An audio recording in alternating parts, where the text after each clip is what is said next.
The grand marble courtroom of the Supreme Court was silent, as though the weight of history pressed down on every corner. The air was thick with tension, reporters shuffled quietly in their seats while attorneys reviewed their notes. The case being argued that morning was no ordinary case, it carried enormous implications for voting rights and civil liberties across the nation. Representative Jasmine Crockett, known for her sharp wit and fearless courtroom style, had been invited as a key witness to testify on constitutional issues. Though she wasn't a justice, her expertise in constitutional law and her reputation for fearless advocacy had made her testimony crucial. As she adjusted the microphone before her, eyes across the room locked onto her. Cameras clicked. Her posture was confident, her gaze steady. Chief Justice John Roberts, presiding at the center of the bench, leaned back in his chair. He had built a career on moderation and clever legal reasoning, often trying to project calm authority even in the most chaotic cases. Jasmine began, her voice crisp. Greater than, Your Honors, this case isn't about partisan advantage or political maneuvering. It's about whether the promise of the Constitution will remain alive for every citizen, regardless of their zip code, income, or race. The justices listened, but as she pressed deeper, Roberts raised an eyebrow.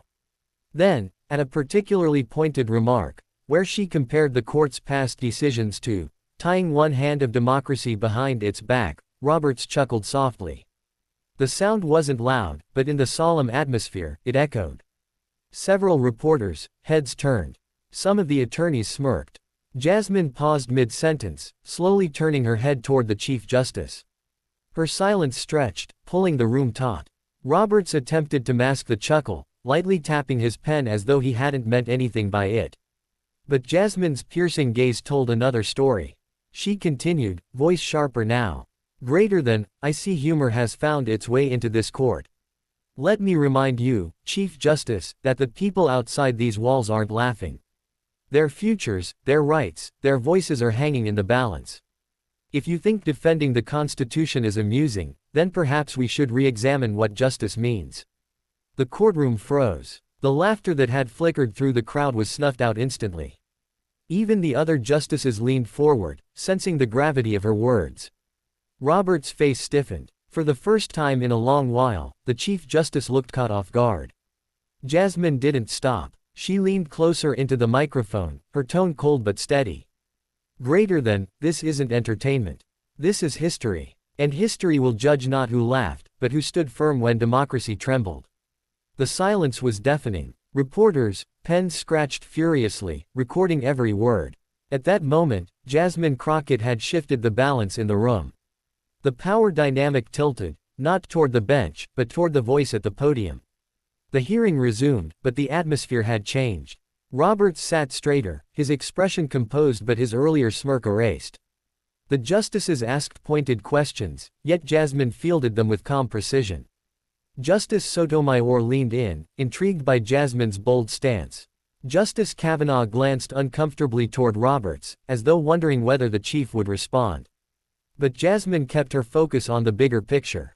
Greater than, this court has the authority to decide whether our democracy expands or contracts, she said. But authority without humility leads to arrogance. And arrogance, Chief Justice, is the one thing our Constitution was designed to guard against. The line cut like glass. Several people in the audience whispered. Roberts' jaw tightened, but he didn't reply. By the end of the session, when Jasmine delivered her closing remarks, the energy in the room had flipped entirely. Greater than, the Constitution doesn't belong to 9 justices. It belongs to the people. To laugh at its defense is to laugh at the people themselves. And that, Your Honors, is unacceptable. She stepped back, hands folded calmly, as though she hadn't just shaken the foundations of the chamber. When the gavel struck to adjourn, Roberts avoided her eyes. But the press wasted no time. Headlines blazed within the hour. Crockett freezes Roberts with cold response after courtroom chuckle. Supreme Court hearing erupts after Crockett calls out Chief Justice. History or humiliation? Crockett shuts down Roberts with fiery words. Outside the courthouse, Jasmine was surrounded by cameras.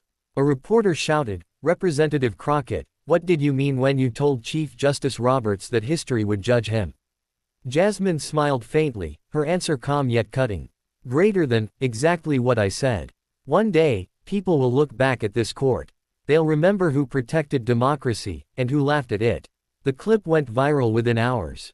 On social media, hashtags like hashtag Crockett shuts down Roberts and hashtag not a laughing matter trended worldwide.